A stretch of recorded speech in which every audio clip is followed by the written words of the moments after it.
6h30, 9h. Europe Matin. 8h12 sur Europe 1, l'essentiel de l'actualité. Alban Le Prince. Shinzo Abe, ancien Premier ministre japonais, dans un état très grave, victime de coups de feu lors d'un événement politique. Ce matin, un homme a été arrêté, une arme à feu saisie. L'ambassade de France se dit consternée par cette odieuse attaque.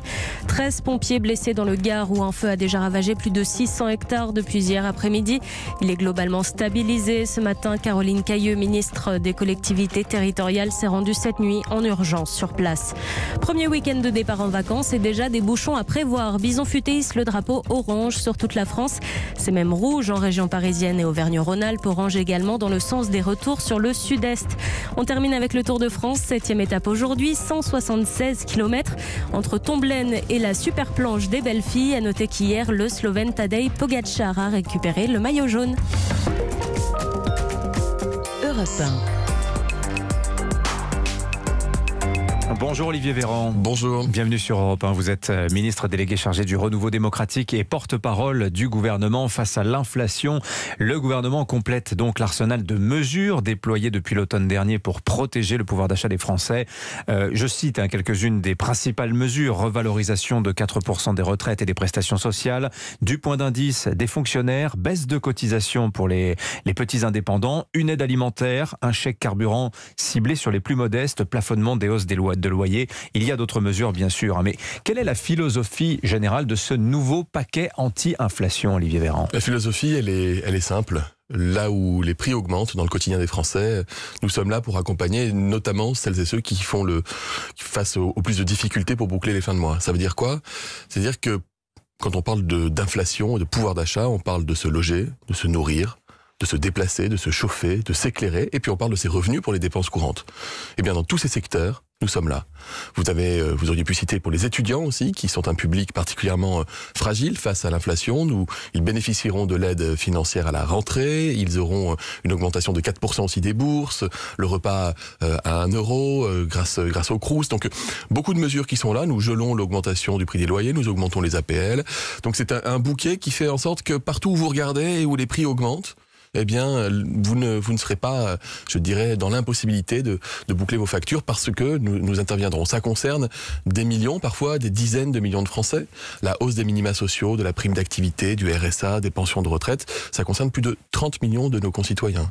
La nouvelle indemnité carburant qui interviendra à partir du mois d'octobre et qui remplacera la ristourne de 18 centimes, elle va concerner les Français qui travaillent et qui ont besoin de leur véhicule pour se déplacer. Donc vraiment, on intervient là où c'est le plus efficace, où c'est le plus utile, là où c'est totalement nécessaire.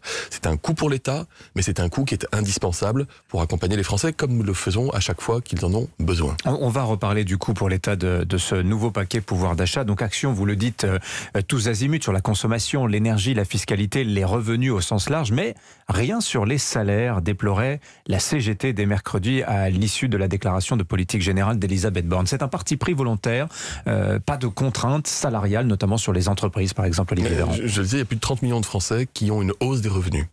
Et une hausse qui parfois atteint des proportions inédites depuis 1985. Depuis 1985, quand vous augmentez de 4% tous les minima, ou toute la prime d'activité, ou les pensions de retraite, quand vous augmentez point d'indice des fonctionnaires. Et puis vous avez des dispositifs dans les entreprises qui font appel aux entreprises, et c'est normal de le faire. C'est-à-dire, c'est la philosophie d'Emmanuel Macron depuis un certain nombre d'années. Ce sont par exemple les primes sans impôt, sans charge, qui peuvent être versées, nous les multiplions par 3. C'est-à-dire que des salariés dans les entreprises peuvent percevoir 3 000, voire 6 000 euros de primes. Ça, c'est beaucoup plus fort qu'une augmentation de salaire parce qu'il y a un effet waouh, si je puis dire, un effet blast, vraiment au moment où les gens en ont besoin. Et puis, j'invite celles et ceux qui considèrent que nous n'en ferions pas assez, personne ne dit qu'on n'en fera jamais assez en matière de pouvoir d'achat, à regarder autour de nous. À regarder chez nos voisins européens, où l'inflation est en moyenne 2 à 3 fois supérieure. C'est-à-dire que l'augmentation du coût de la vie est 2 à 3 fois supérieure. Et j'invite chacun vraiment à faire un comparatif européen et à regarder quel autre pays intervient dans le plein d'essence, intervient dans le panier de courses dans les ménages, intervient dans les revenus des Français, intervient en gelant le prix du gaz ou en n'augmentant pas le prix de l'électricité. Rien que le gaz et l'électricité, combinés, c'est plus de 1 000 euros en moyenne par an. Ça n'existe pas ailleurs en Europe. Alors vous dites, le Bercy nous dit, toutes les mesures qui ont été prises, plus les 20 milliards de nouvelles mesures qui arrivent, ça a permis de gommer 1 point, 1,5 point d'inflation. Effectivement, ça n'est pas rien, mais au total, on est à presque 50 milliards d'euros de dépenses consenties en aides diverses depuis l'automne dernier. À ce micro hier, Bruno Le Maire jurait pourtant qu'on est sorti du quoi qu'il en coûte. À ces niveaux de dépenses, ça en a un peu l'air quand même, Olivier Véran. Bon, en fait, là, on est en train de recueillir les fruits de la politique déterminée qui a été conduite sous la période Covid. Je m'explique. Le quoi qu'il en coûte, c'est quoi ? C'est les commerces qui ne ferment pas. Ce sont les salariés qui n'ont pas perdu leur boulot. Et donc, c'est un chômage qui a baissé. Un chômage qui a baissé malgré le Covid. On est en train de se rapprocher des 7% de taux de chômage. On se rapproche du plein emploi. Et quand les gens travaillent, déjà ils perçoivent moins d'allocations sociales, de prestations sociales, donc c'est moins de dépenses publiques. Et quand les gens travaillent, c'est plus de recettes qui interviennent pour l'État et pour la sécurité sociale. Oui. En l'occurrence, cette année, nous avons augmenté, par rapport à ce qui était attendu, les recettes pour l'État de plus de 30 milliards d'euros. Donc effectivement, on dépense un peu plus que ce qui a été perçu, mais nous allons continuer de maîtriser la dépense publique. Et le ministre de l'économie et le ministre des comptes publics ont rappelé à juste titre qu'en 2026, la dette commence à baisser et qu'en 2027, nous aurons récupéré l'objectif des 3% de déficit public. Alors, et tout cela est transparent puisque en plus du projet de loi sur le pouvoir d'achat, est présenté ce qu'on appelle un projet de loi de finances rectificative et un projet de programme de stabilité qui est envoyé à l'Europe et qui dit comment nous allons faire. Alors, ceci dit, vous l'avez vu, la Cour des comptes, le Haut Conseil des finances publiques mettent quand même un petit peu en doute la crédibilité à la fois des prévisions de déficit, 5% l'an prochain, de croissance, d'inflation. En fait, ils vous trouvent très optimiste, Olivier Véran. Qu'est-ce qui vous garantit ce retour à une bonne santé financière pour les finances publiques à cet horizon 2026-2027 et même à l'an prochain ? Le président de la République et la première ministre et le gouvernement sont parfaitement conscients de la nécessité d'avoir des comptes équilibrés. Si vous n'avez pas une sécu à flot, vous ne pouvez pas faire ce qu'on a fait pendant la crise Covid et dépenser pour protéger ceux qui en ont besoin. Si vous n'avez pas une économie forte et équilibrée avec des taux d'intérêt maîtrisés, vous ne pouvez pas prétendre au plein emploi. Or, dans ces deux domaines-là, nous prétendons agir. Donc, la feuille de route, elle est connue. Et encore une fois, regardez bien les prévisions qui pouvaient être faites il y a encore 1 an et demi. On nous disait, avec le Covid, il y aura 1 million de pauvres en plus. Ça n'a pas été le cas. On nous disait, attention, quoi qu'il en coûte, ça risque de vider complètement les caisses de l'État. Et maintenant, en fait, en créant de l'emploi, on a créé de la richesse pour l'État. C'est votre réponse à ceux qui disent, comme Dominique Seux dans Les Échos, que je me permets de citer, que le gouvernement, peut-être, en fait-il trop sur cette question de pouvoir d'achat ? Vous savez qu'il y a toujours des gens qui considèrent qu'on en fait trop, ils ont le droit. Des gens qui considèrent qu'on n'en fait pas assez, ils ont le droit. Et ensuite, on débat et on discute. Le projet de loi qui a été présenté en Conseil des ministres hier, c'est finalement le premier jour du 2e quinquennat. C'est ça, ça commence. Nous sommes à la manœuvre, c'est terminé. Mais enfin, il faut que les choses se mettent en place. Mais là, aujourd'hui, commence le second quinquennat. Aujourd'hui, commence le second quinquennat. Donc, on ferme la page de la période de campagne qui a été longue et éprouvante pour les Français, et on rentre dans le dur. Et le dur, en l'occurrence, il est plutôt doux pour les Français, puisqu'il est protecteur face à l'inflation. Et puis, il faut aussi comprendre quelque chose, c'est que vous pouvez dépenser, faire de la dépense publique utile ou déraisonnable. Là, on est dans l'utile. Pourquoi ? Parce que s'il y a de l'inflation, c'est pas parce que notre économie va mal, c'est pas parce qu'on a un chômage qui explose, c'est pas parce qu'il y aurait une crise bancaire et économique. Si aujourd'hui il y a de l'inflation, c'est parce que la Chine se confine en permanence et que ça a un impact mondial. C'est parce qu'il y a la guerre en Ukraine qui a un impact en cascade sur les prix des matières premières et sur le prix de l'essence. Donc ce sont des choses qui sont du domaine conjoncturel et pas structurel. Ça va durer, mais ça va pas durer l'éternité. Mais notre base économique à nous est saine. Donc ça veut dire dépenser un peu plus quand vous avez une économie saine et que vous avez des besoins. Et ça, les Français savent très bien faire ça. C'est ce qu'ils font dans l'année quand ils ont besoin de dépenser un peu plus parce qu'ils ont une réparation à faire ou une voiture à changer. Mais ils savent qu'ils ont de l'argent sur leur compte en banque, des rentrées et qu'ils pourront rembourser ce qu'ils dépensent aujourd'hui. C'est notre situation. On n'est pas en train de dépenser à perte sans savoir comment on fera. Vous venez de dire à l'instant, Olivier Véran, on débat, on discute autour de ce projet pouvoir d'achat. Alors précisément, c'est la question qui se pose. Est-ce qu'il y a encore de la place dans ce projet de loi pour des propositions de l'opposition, j'ai envie de dire plutôt des oppositions, Olivier Véran? Oui, bien sûr, il y a de la place. Bien sûr, d'ailleurs, je suis convaincu qu'il y aura des amendements de l'opposition qui seront adoptés. Bien sûr, il y aura des amendements. Et c'est très sain, et ça a toujours été le cas, et ça sera encore le cas demain. Oui. Ouais. Non, mais une fois que le projet de loi est présenté, il arrive au Parlement. Mais quelle est la Les ligne? députés s'en saisissent, les sénateurs s'en saisissent, ils discutent entre eux, ils débattent, et lorsqu'il y a des choses qui leur paraissent plus favorables que ce que nous aurions proposé, lorsqu'ils veulent le modifier, ce qu'il ne faut pas, c'est percuter l'esprit du texte. Alors justement, quelles sont les lignes rouges que vous fixez aux propositions qui vont nécessairement être faites par les oppositions? Ni trop, ni pas assez. C'est-à-dire ni trop, lorsque vous avez des propositions, je crois que c'est le groupe LR, les Républicains, c'est quand même paradoxal de se dire ça, qui propose de mettre le prix de l'essence à 1,50 € et que ça coûte 50 milliards rien que sur la mesure essence par an. Bien une baisse de taxe pérenne. Hein, là, vous verriez le rapport de la Cour des comptes, il nous dirait, mais vous êtes... là, vous nous expliquez comment vous faites. C'est absolument impossible. Les Allemands l'ont fait, hein. Non. Les Allemands ne mettent pas 50 milliards d'euros par an pour baisser juste le prix de l'essence en maîtrisant la fiscalité. Baisse de taxe, sur le carburant, et dans la durée. Il faut savoir ce qu'on fait de ces taxes. De ces taxes lorsque le prix de l'essence augmente. Mais certainement pas cette mesure-là. Je vous garantis que c'est pas ce que font les Allemands. Et puis, ni pas assez, c'est-à-dire que s'il y avait des parlementaires, mais il y a peu de propositions en ce sens, en général, proposaient de réduire la protection pour les Français, nous dirions non. Mais sinon, bien sûr qu'il faut travailler, il faut bosser. Le président de la République, il connaît ça très bien, mais la loi Macron qu'il avait faite adopter dans le quinquennat 2012-2017, lorsqu'il était ministre en charge de l'économie, c'était cet esprit-là.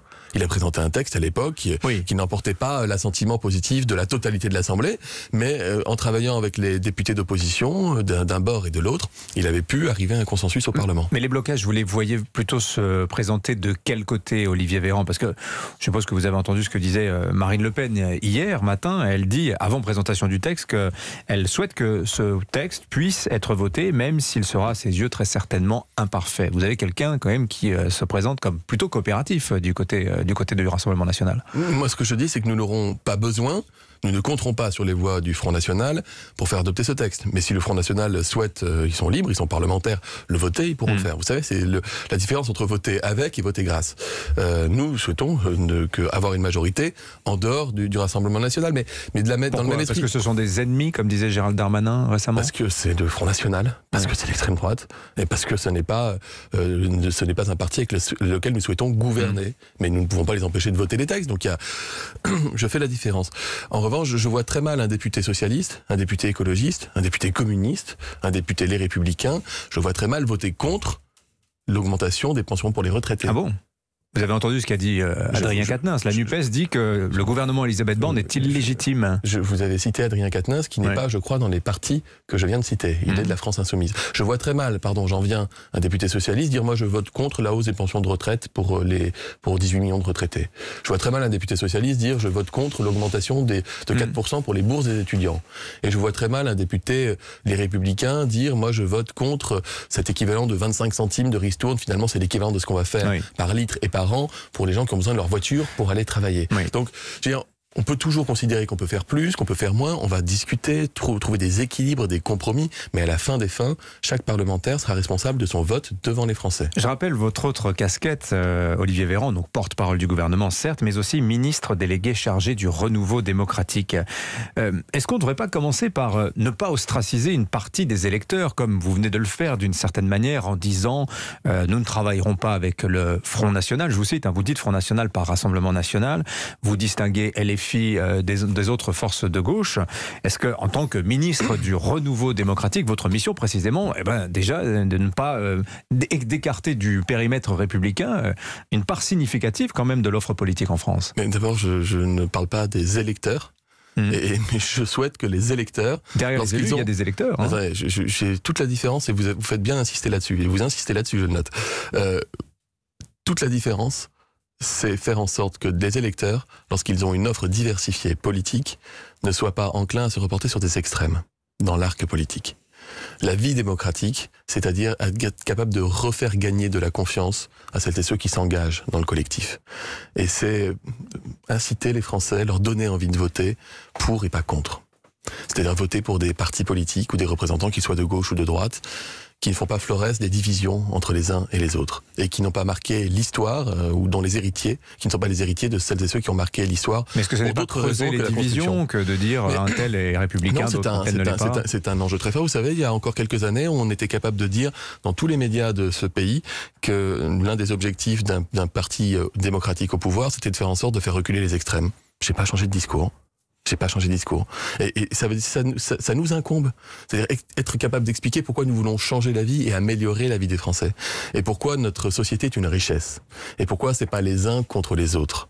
Et pourquoi l'immigration n'est pas l'alpha et l'oméga des problèmes que peuvent rencontrer les Français quand on s'adresse plutôt du côté de l'extrême droite. Ou pourquoi les modèles d'extrême gauche qui visent à dépenser totalement et à considérer qu'il n'y aurait pas de mondialisation ou que l'Europe serait plutôt un frein qu'un facteur d'expansion pour les Français dans leur vie quotidienne. Pourquoi ces politiques-là ne sont pas bonnes pour nous? Donc je suis un ministre qui est engagé, je ne l'ai jamais nié, et quand on n'est pas engagé, on ne fait pas de la politique. Mais pour autant, j'ai un profond respect pour toutes les Françaises et tous les Français qui votent, y compris d'ailleurs ceux qui ne votent pas.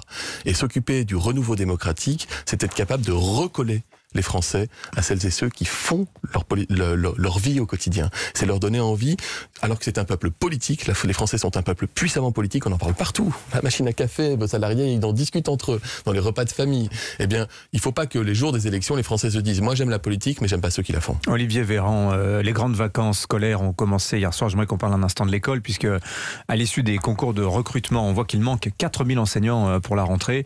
Votre collègue à l'éducation, Pape Ndiaye, assure qu'il y aura un prof devant chaque classe à la rentrée. Mais alors comment allez-vous faire ? 4000 quand même, 4000 enseignants manquants. Déjà, il y a eu des recrutements d'enseignants, il y a aussi une augmentation des revenus des enseignants qui vont continuer. Semble-t-il, ça ne suffit pas. Hein. Je verrai que ça suffit. Je fais confiance au ministre Pape Ndiaye, il a été extrêmement clair dans ce qu'il a affiché comme objectif, et nous travaillons, et il va continuer de travailler dans les prochaines semaines pour que la rentrée se passe dans les meilleures conditions. Ce qui est le premier choc d'attractivité pour l'éducation. Bien sûr. Mais c'est purement salarial aussi ou... Non, c'est pas que salarial. Vous savez que l'école, avec la santé, ça fait partie des deux grands chantiers. D'ailleurs, dans le cadre de la vie démocratique, ce sont des chantiers pour lesquels nous souhaitons consulter massivement les Français, parce qu'ils ont beaucoup de choses à dire sur l'école, ils ont beaucoup de choses à dire sur la santé.